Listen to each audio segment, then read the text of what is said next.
Hey, hello everybody, welcome back. So on today's video I want to show you guys my new solo legendary build for title update 15. So with this build, running solo legendaries is so much easier, it's so much fun. If you guys been following my channel, you guys know that I've been doing running solo legendaries for quite some time. I've done it in the past with many other type of builds. We have the all red builds that I've done, we have the striker build, which was my favorite in the past, and also we have the most popular Negotiator's Dilemma build for solo legendary. Now with this build things are just more simple.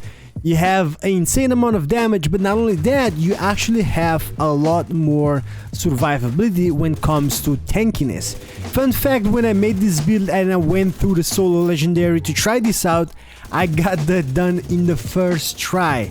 Now granted, I have done and I have the experience of playing solo legendary, so it's not something new for me. It's just this build just made it a lot easier and a lot more fun. So if you want to try doing solo legendaries or even on group, this build might be the way to go. It's just super fun.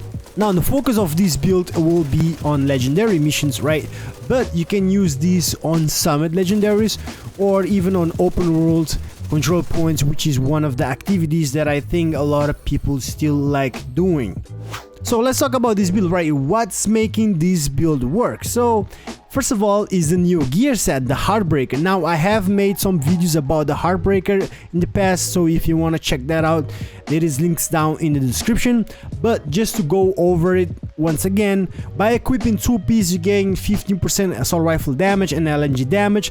The third piece will give you 15% weapon handling, and for the new players out there, weapon handling means accuracy, stability and reload speed all inside of that weapon handling, so you're getting 15% of all those 3 stats with that.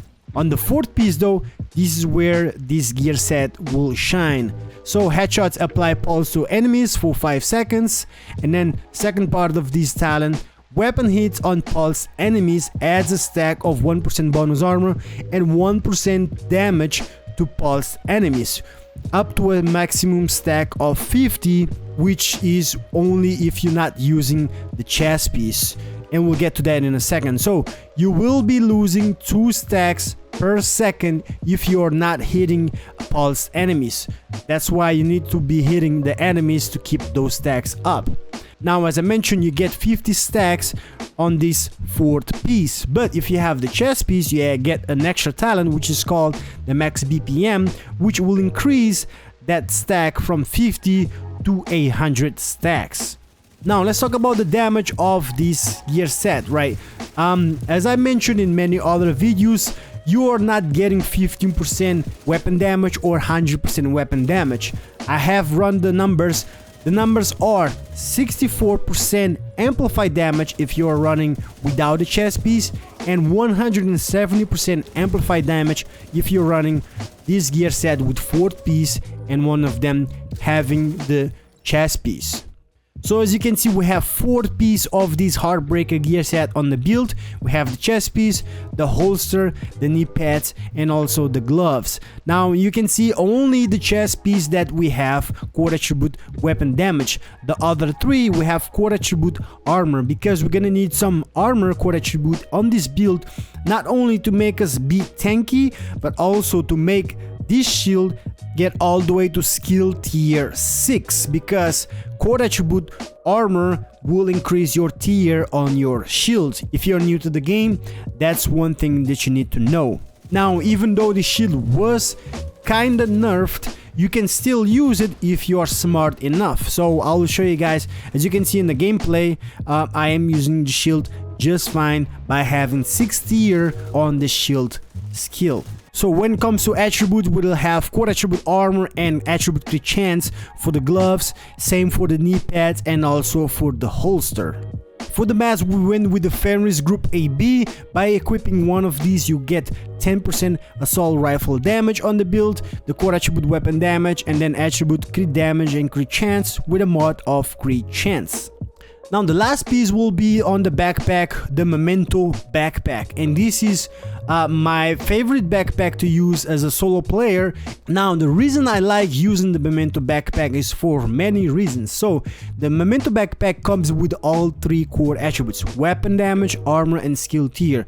Now these 2 right here, the armor and skill tier, will add up to what we need on the shield to get that 6 skill tier to make this tankier, to be able to sustain more damage before it breaks. Not only that, the talent of this backpack is very good. It's my favorite talent on the backpacks. So you kill enemies, you get trophies dropping down on the floor. You pick up these trophies. For every trophy collected, you gain an additional 1% weapon damage, 1% skill efficiency, and 0.1% armor regenerations for 300 seconds.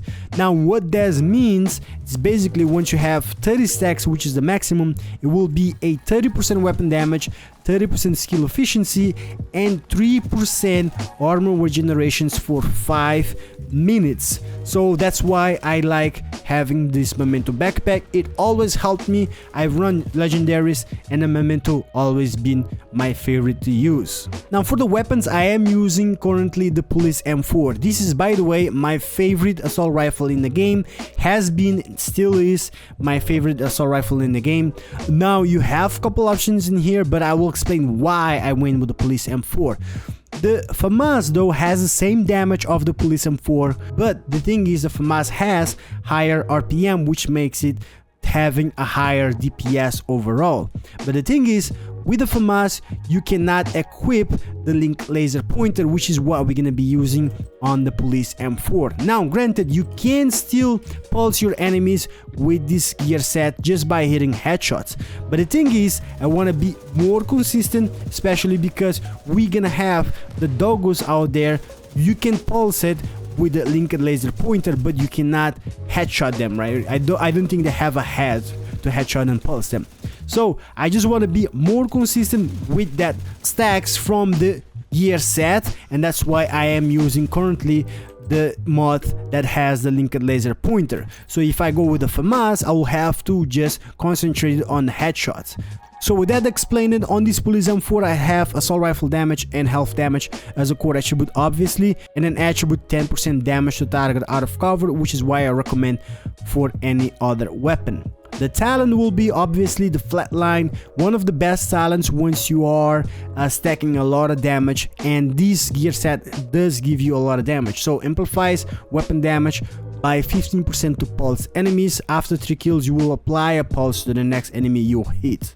The mods for this assault rifle will be 5% crit chance on the scope, the linked laser pointer on the underbarrel, 5% crit chance on the muzzle, and the plus 20 rounds on the extended 5.56 magazine.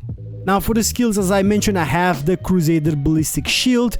This shield can still be used, people, just you have to use it more careful and have it with a high skill tier, because if it breaks you will get disoriented, so you don't want that to happen, especially on legendaries.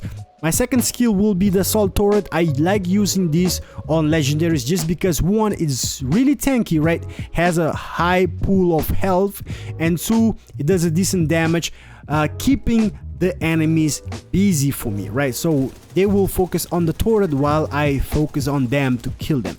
That's why I like using the turret.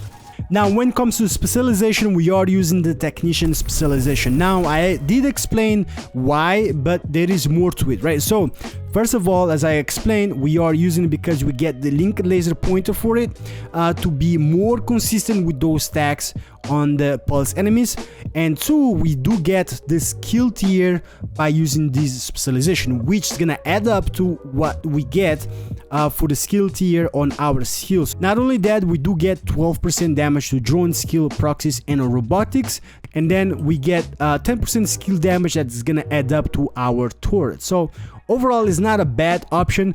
Okay, so taking a look at the stats, right now we're sitting with the Police M4 at 92,000 weapon damage, 56 crit chance, which is a good amount right there, 81 crit damage, 75 headshot damage, and then 21% health damage. Now we do have a 10% damage to target out of cover, which does not show on the weapon stats in here on this sheet.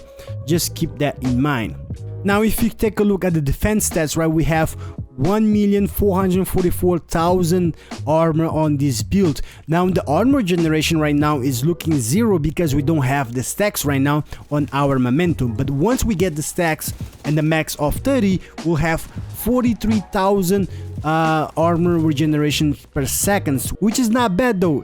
It's a very good way of getting your armor back if you don't wanna keep on using those medkits. Instead of running out of medkits, you have your armor always coming back slowly.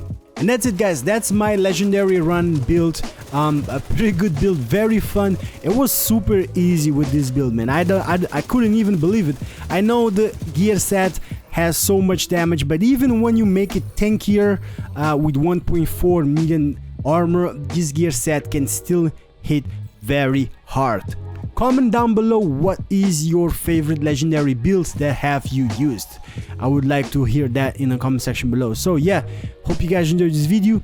Subscribe for more Division 2 content, and I'll catch you guys in the next one. Peace.